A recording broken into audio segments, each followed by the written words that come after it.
네, 이 시각 특징주 살펴보도록 하겠습니다.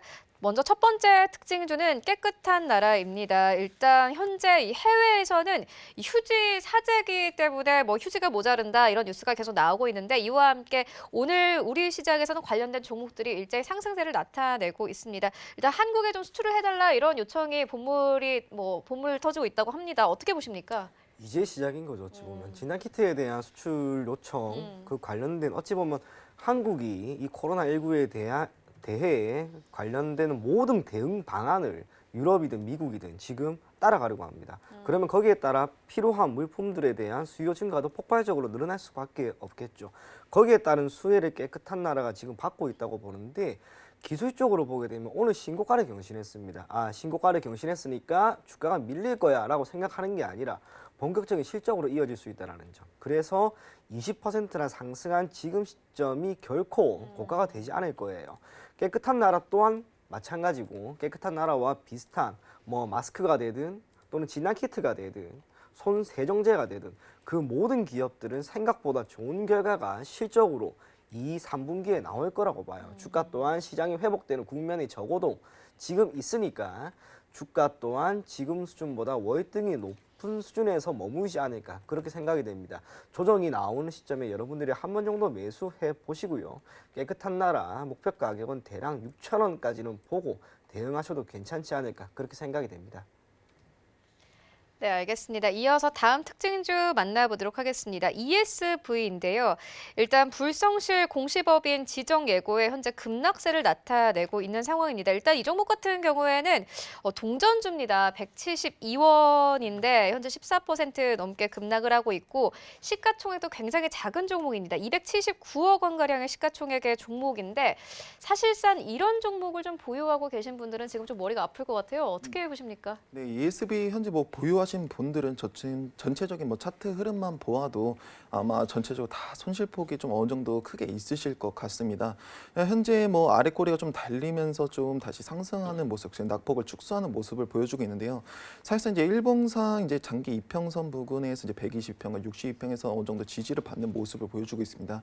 단 이제 기존 보유자 분들은 현재 가격이라고 할 수 있는 170원을 좀 강하게 이탈하는 흐름, 그러니까 그냥 흘러가는 내려가는 흐름 말고 강하게 이탈하는 흐름이 나올 때는 그때는 반드시 일단 손절 대응이 필요하겠고, 반면에 또 이 종목을 이용하면 좀 단기성으로도 좀 접근할 수 있는 방법도 있습니다. 이 종목에 현재 뭐 포지션이 없으신 분들은 제가 말씀드린 이제 170원 이하로 좀 분할 매수를 좀 받쳐 놓으시고 170원 또 이상 올라오면 어느 정도 계속 이렇게 단기적으로 이렇게 트레이딩하는 방법도 있지만, 하지만 기본적으로 워낙 시가총액도 작고 현재 뭐 안 좋은 공시도 나와 있는 상태이기 때문에 제가 말씀드린 거는 절대 뭐 스윙적이나 중기적이나 장기적으로 절대 가지 마시고 거래를 끝내도 오늘 당일 내로 원데이 트레이딩 하는 게 맞다고 보여지고, 일단은 그 기존 보유자분들은 제가 말씀드린 170원을 강하게 이탈하는지 확인해 주시고 반드시 손절이 필요한 시점이라고 보여집니다. 네, 알겠습니다. 이번에는 좀 전체적으로 시장 분위기 짚고 가도록 하겠습니다. 최근 시장에서는 바이오 종목들이 좀 추세가 살아있는 상황이고 일단 코로나19와 관련해서 좀 이슈가 묶여있는 종목들이 크게 상승이 나온 상황입니다. 일단 이청호 본부장님께서도 이미 뭐 바이오 종목들 여러 추천을 해주셨는데 바이오 종목들 지금 좀 매수를 해봐도 될까요? 아직 괜찮을 거라고 봅니다. 이거는 네. 코로나19에 따른 충격이 완전히 실물 경제 수준을 회복시킨 게 아니에요. 금융 경제 같은 경우에는 그래도 주식 시장 기준으로 보았을 때는 조금씩 올라오는 움직임이 보이고 있지만 아직까지도 유럽이나 미국은 사망자나 확진자가 지속적으로 나오고 있기 때문에 제약 바이오에 대한 관심은 조금 더 이어지지 않을까 그렇게 생각이 됩니다. 물론 코로나19에 대한 수혜를 직접적으로 받은 기업들의 주가 상승은 크게 나왔습니다. 그래서 해당 종목들이 장기적으로 계속 주가 상승이 나올 것이다라고 하는 전망은 아무래도 힘들 수 있겠죠. 하지만 제약 바이오 섹터에 이렇게 수급이 몰렸기 때문에 기본적으로 관련된 ETF나 이런 것들이 수익이 날 수밖에 없는 상황이 될 거라고 봐요. 그게 뜻하는 것은 제약 바이오에 대한 평가가 어찌 보면 재평가가 다시 한번 이루어지는 국면에서 대한민국 있는 다수 제약 바이오 기업에 대한 수급, 주가 상승 또한 충분히 나올 수 있다라고 봅니다. 긍정적인 시각으로 보세요. 참고로 지난주 같은 경우 대한민국에 상장되어 있던 기업들, 이걸 섹터로 나눴을 때 제약 바이오가 분명 주가 상승이 제일 뚜렷하게 나왔고 수급 또한 제약 바이오에 크게 몰려 있었습니다. 아직까지 수급이 괜찮기 때문에 해당 섹터들은 더 갈 수 있다는 점 인지하시고 당분간은 해당 섹터에 여러분들이 지속적으로 관심을 가질 것을 권해드리겠습니다. 네, 이창호 본부장님께서는 이 바이오 종목들 계속해서 좀 살펴볼 만하다 이렇게 짚어주셨는데 홍성민 팀장님께서 어떻게 보십니까? 홍성민 팀장님도 이미 뭐 바이오 기업들 여러 추천을 해주신 바 있거든요. 네네, 일단은 뭐 전체적인 제약바이오 같은 경우는 2020년 계속 어쨌든 장기적으로 보면 강세를 이어갈 수밖에 없습니다. 현재 전체적인 이제 증시가 뭐 3월 19일에 전체적으로 코스피, 코스닥 전체적으로 큰 폭의 하락을 보여주었는데 이후에는 지금 현재 코스닥이 코스피보다 더 강하게 반등하는 모습입니다.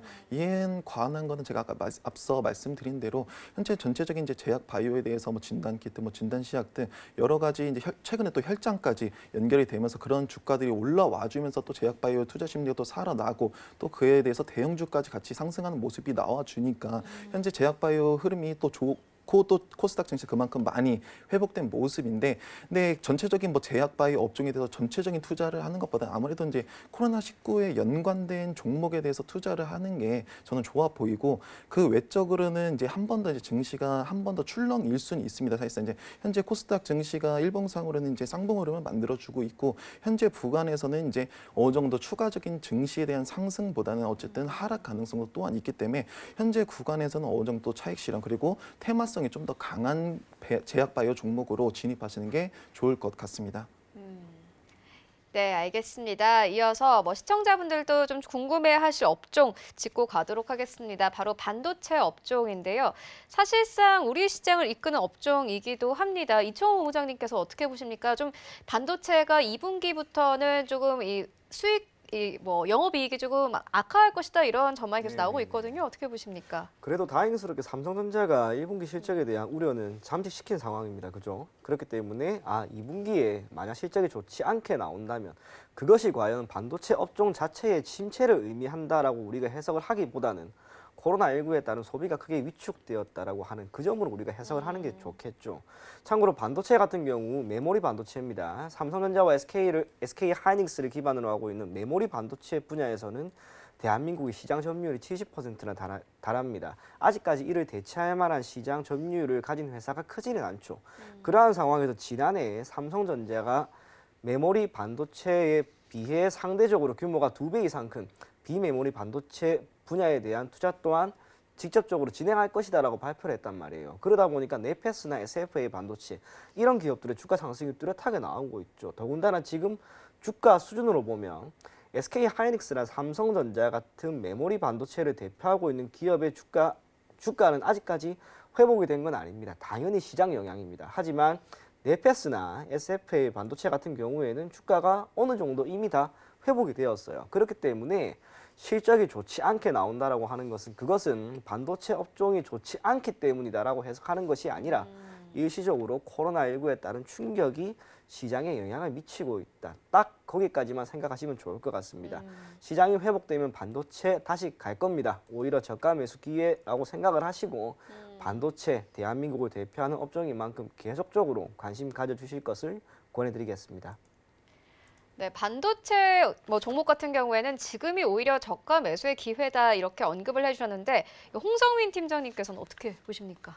네, 일단은 이제 우리나라 같은 경우 수출에 가장 큰 의존을 하는 국가라고 말씀드릴 수 있겠고, 이제 관련돼서 일단은 이제 반도체 같은 경우에는 아직까지는 그런 저는 약세 흐름이 나와줄 것 같습니다. 어느 정도 이제 일면 특정 몇몇 종목들에서는 어느 정도 이제 코로나19 영향 그리고 증시 폭락의 영향으로 된 주가가 어느 정도 이제 회복된 모습이지만 사실상 이제 코스피 같은 경우에는 이제 3월 19일 1,430포인트 부근에서 거의 한 전체 폭락 기준의 한 절반값까지 되지 못했습니다. 그리고 현재 뭐 계속 외국인들은 셀 포지션을 하고 있고 사실상 이 시장에서 뭐 연기금이 됐던 기관이 됐던 뭐 개인이 됐던 절대 이제 외국인 자체를 지금까지 다 한 번도 이긴 적이 없습니다. 근데 외국인 지금까지 계속 이 반도체 업종에 대해서 셀 포지션을 유지하는 이유가 있는 거고 관련돼서도 제가 저번 주에도 말씀드린 것처럼 이제 코스피가 단기적으로 이제 1,830, 50포인트 그 구간 반등 이후에는 어느 정도 조정 구간이 열려 있다고 말씀드릴 수 있겠습니다. 근데 저는 그 조정 구간이 2차적으로 저는 솔직히 말씀드린 1,300포인트까지 또 열려 있다고 보고 있기 때문에 현재 구간에서 뭐 신규적인 뭐 진입 같은 경우에는 일단 반도체 종목은 좀 고려해 주시고 왜냐하면 코스닥에 지금 더 좋은 제약 바이오 업종이 있는데 굳이 무리하게 반도체 쪽으로 좀 더 비중을 채울 이유는 없다고 봅니다. 좀 더 지켜보시고 추세적으로 좀 관망을 해주시면서 좀 주가 흐름이나 증시 흐름이 좀 더 안정세를 찾고 확실하게 하락이 끝나고 상승이 시작될 때 그때 정말 반도체 업종을 잡으시면 어떻게 보면 이런 장이 7년에서 12년에 한 번에 오는 위기이자 기회이기 때문에 그 기회를 잡을 수 있는 장이 못해도 이번 상반기 내로는 올 것으로 보여집니다.